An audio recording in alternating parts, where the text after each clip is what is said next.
تجزیہ راو منظر حیات کے ساتھ، اور میں ہوں آپ کی میزبان شمائلہ حسین۔ دنیا ہر لحظہ بدل رہی ہے اور بہت سارے سوالات جنم لیتے ہیں، اور ان سوالوں کے جوابات لینے کے لیے، ان سوالوں کے جواب حاصل کرنے کے لیے ہمیں بہرحال اپنے سینئر تجزیہ کاروں سے رابطہ کرنا ہی پڑ جاتا ہے۔ آج کے شو میں ہم راو منظر حیات صاحب سے جو سوالات کریں گے وہ ابھی ہم ان سے اس کی طرف بڑھتے ہیں۔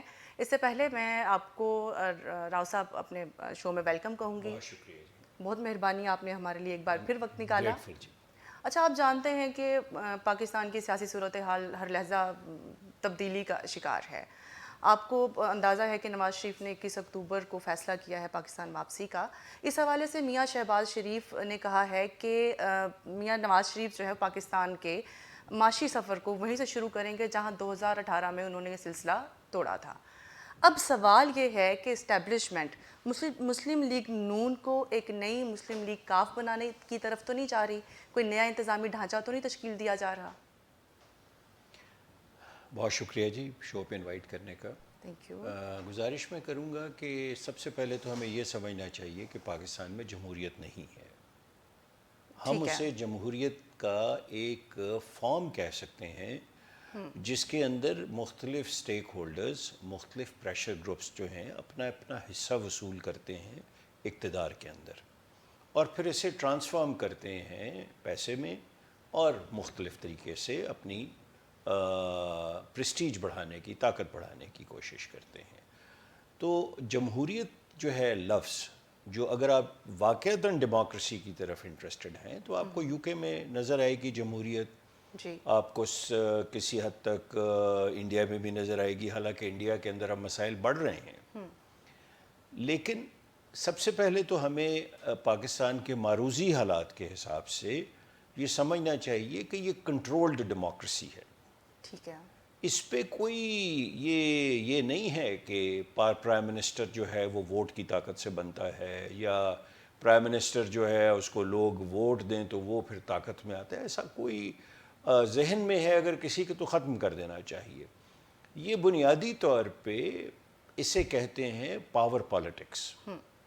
ہمارے تمام prime ministers including Zulfiqar Ali Bhutto صاحب، انکلوڈنگ جنیجو صاحب، انکلوڈنگ نواز شریف صاحب، انکلوڈنگ عمران خان صاحب، صرف اور صرف پاور پالیٹکس کے تھرو پرائم منسٹر بنے ہیں۔ ٹھیک ہے۔ اور ان میں سے سب سے جو حیرت انگیز بات ہے وہ شہباز شریف صاحب نے کی ہے کہ جناب میں تو ہوں ہی آرمی کا آدمی، میں تو اسٹیبلشمنٹ کا آدمی ہوں۔ آج تک کسی پرائم منسٹر نے یہ بات نہیں کی، حالانکہ سب جانتے ہیں، لیکن شاید وہ ضرورت سے زیادہ لائل ٹو دا کنگ والی بات ہے۔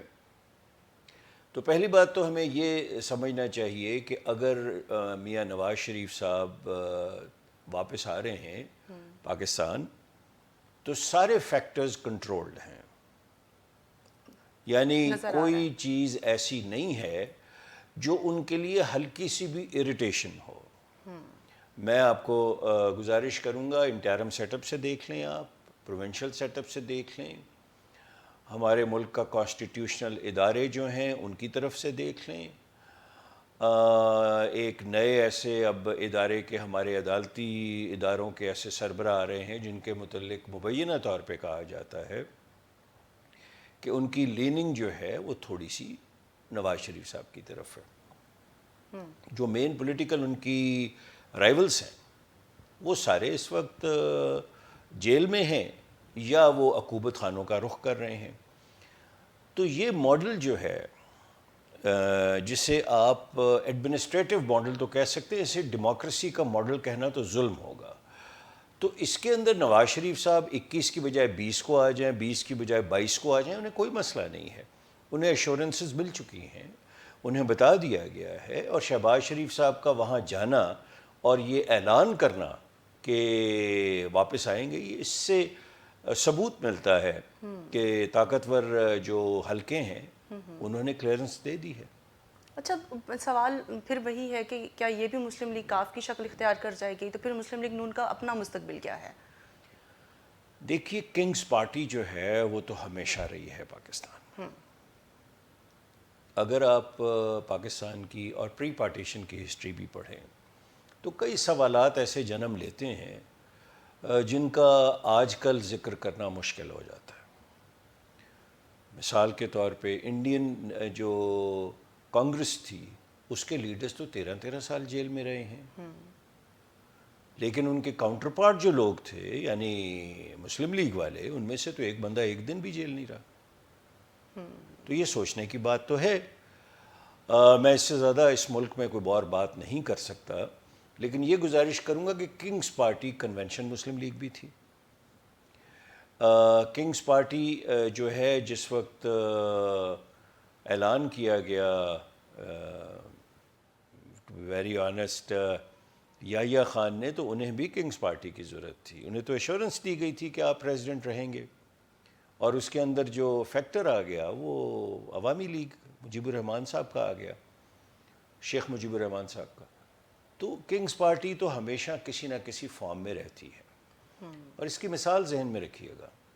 اگر ایک جن ہے اور وہ سسٹم کو کنٹرول کرتا ہے, یا ایک بہت طاقتور کوئی ادارہ ہے جو سسٹم کو کنٹرول کرتا ہے, تو آپ پریکٹیکلی اس سے لڑ نہیں سکتے. اور یہ اسٹریٹجی آپ کو کامیاب نظر آتی ہے اگر آپ پیپلز پارٹی کی طرف دیکھیں, اے این پی کی طرف دیکھیں. یہی ریزسٹنس شو کرتی تھی نا, لیکن انہوں نے سمجھ لیا کہ نہیں, ہم نے مقتدر طاقتوں سے بالکل ہم نے لڑنا نہیں ہے. تو یہی میاں نواز شریف صاحب ٹیم ہو کے واپس آ رہے ہیں. اچھا, آپ نے پیپلز پارٹی کا بھی ذکر کیا, تو اس حوالے سے بھی اہم سیاسی حلقوں میں یہ خبر گردش کر رہی ہے کہ پیپلز پارٹی کو ملک سے باہر کے پاور سینٹرز اور ملک کے اندر کے پاور سینٹر سے آؤٹ کر دیا گیا ہے, اور اسی وجہ سے اب پیپلز پارٹی کا جو مین ٹارگٹ ہے وہ مسلم لیگ نون ہے. اس حوالے سے آپ کیا کہتے ہیں؟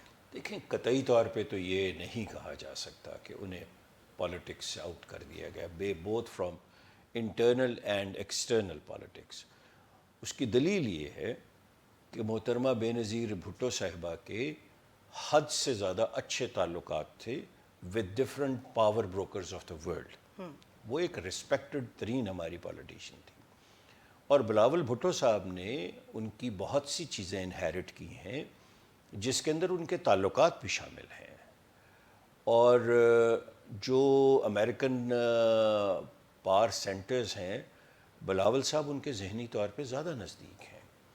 اور اگر انہوں نے ڈیسائیڈ کیا کہ ہم اپنی مرضی کا پرائم منسٹر یا اپنی مرضی کا رہنما لے کے آئیں گے, تو پرابیبلٹی ہے کہ بلاول صاحب جو ہیں وہ انہیں کنونس کر لیں کہ میں I am the right man for the right job.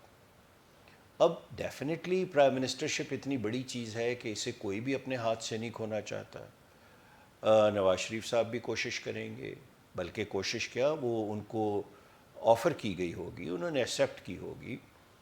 تو بلاول صاحب جو ہیں وہ اپنا انفلوئنس ضرور استعمال کریں گے کہ انہیں پرائم منسٹر بنایا جائے. تو یہ ابھی قبل از وقت ہے کہنا کہ ان میں سے کون پرائم منسٹر بنے گا. یہ بھی ہو سکتا ہے کہ دونوں نہ بنے, ایک تیسری قوت بن جائے بلوچستان سے, ایک تیسری قوت بن جائے کسی ایسے ساؤتھ آف پنجاب سے جہاں جسے مینج کرنا نسبتاً آسان ہو.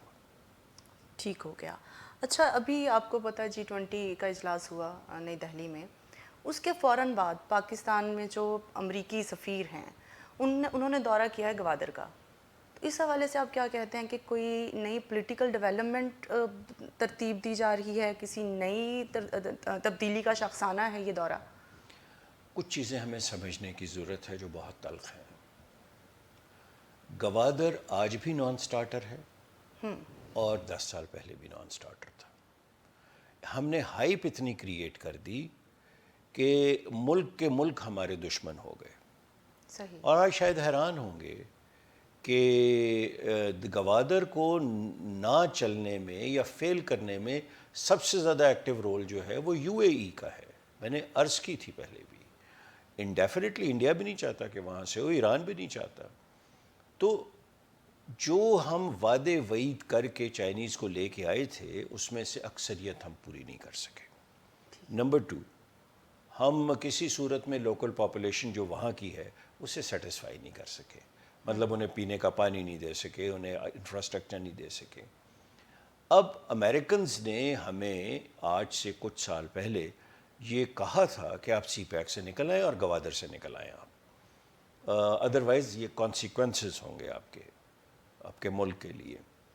اور ڈیفینیٹلی امریکن ایک سپر پاور تو ہے، ان کا انفلوئنس تو اس وقت پوری دنیا میں ہے، پورے اداروں میں ہے، دنیا کے ہر ملک کا ہمسایہ ہے وہ پریکٹیکلی.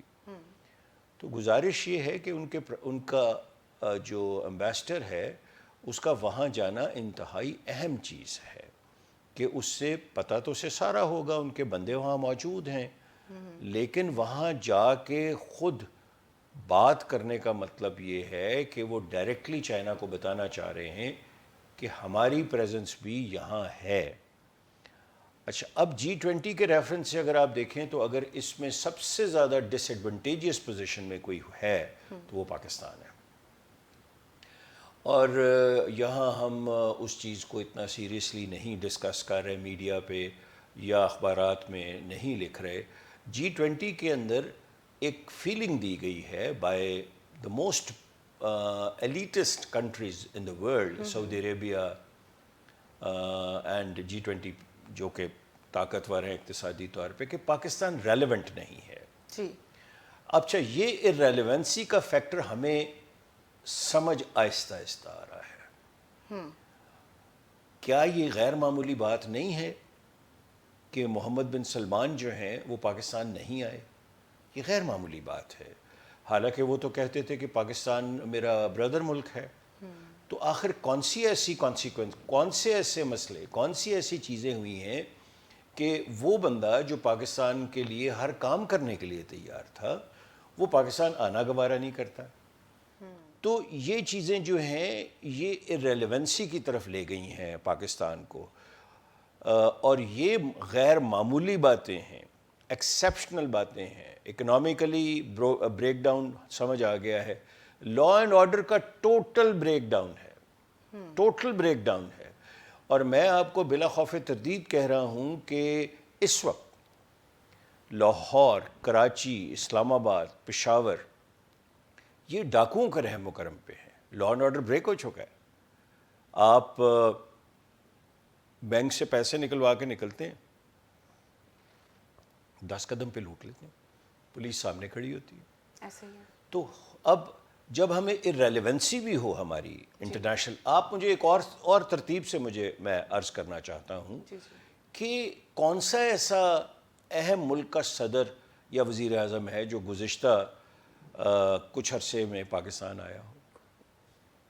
کیا یہ ایک تماچا نہیں ہے انٹرنیشنل کمیونٹی کا کہ ہم تمہارے پاس جانا تک پسند نہیں کرتے؟ میسج تو یہی ہے نا. آپ مانیں یا نہ مانیں، آپ اسے ڈپلومیٹک ایک لفظ دے دیں کہ جی ہم مصروف ہیں یا وہ ہے. اندازہ فرمائیے کہ ہمارے انٹرم پرائم منسٹر صاحب کو کینیا کا دورے کی دعوت دی گئی تھی اور وہ معروضی حالات کی وجہ سے وہاں تشریف نہیں لے جا سکے. لیکن جب آپ ملکوں کی زبردستی سیاسی، سماجی، معاشرتی اور اکنامک ساخت ڈنڈے کے زور پہ تبدیل کرتے ہیں، فورس کے زور پہ تبدیل کرتے ہیں، تو پھر سر ملک اسی طرح کے ہو جاتے ہیں جس طرح پاکستان ہے، آج کا پاکستان ہے. پہلے نہیں تھا یہ. 70s کا پاکستان دیکھ لیں، اسی شہر لاہور کے اندر آپ کو سڑکوں کے اوپر ہزاروں گورے سیاح، ٹورسٹ، خواتین آپ کو عام نظر آتی تھیں. لیکن اب تو خیر اس پہ سوچا بھی نہیں جا سکتا. تو G20 ہمارے لیے بہت بڑا ایک چیلنج ہے. اور میری ایک رائے ہے جو غلط بھی ہو سکتی ہے کہ ہمارا فارن آفس اور ہمارا کرنٹ نان پولیٹیکل ڈسپنسیشن اس چیز کو اپریشیٹ کرنے میں نہ صرف ناکام رہا ہے، بلکہ ان کے پاس ایسے لگتا ہے کوئی اسٹریٹجی ہی نہیں ہے کہ یہ اپنا پروجیکشن جو ہے وہ تھوڑی سی بہتر کر لیں. Thank you so very much sir. آج ہم نے 3 ٹاپکس ڈسکس کیے اور تینوں کے حوالے سے آپ نے بہت بریفلی ہمیں ان باتوں کے جواب بھی دیے جو سوال ہمارے ذہنوں میں اٹھتے ہیں. اگلے پروگرام میں انشاءاللہ اگلے چند ٹاپکس لے کے حاضر ہوں گے. تب تک کے لیے ہمیں اجازت دیجیے. بہت شکریہ.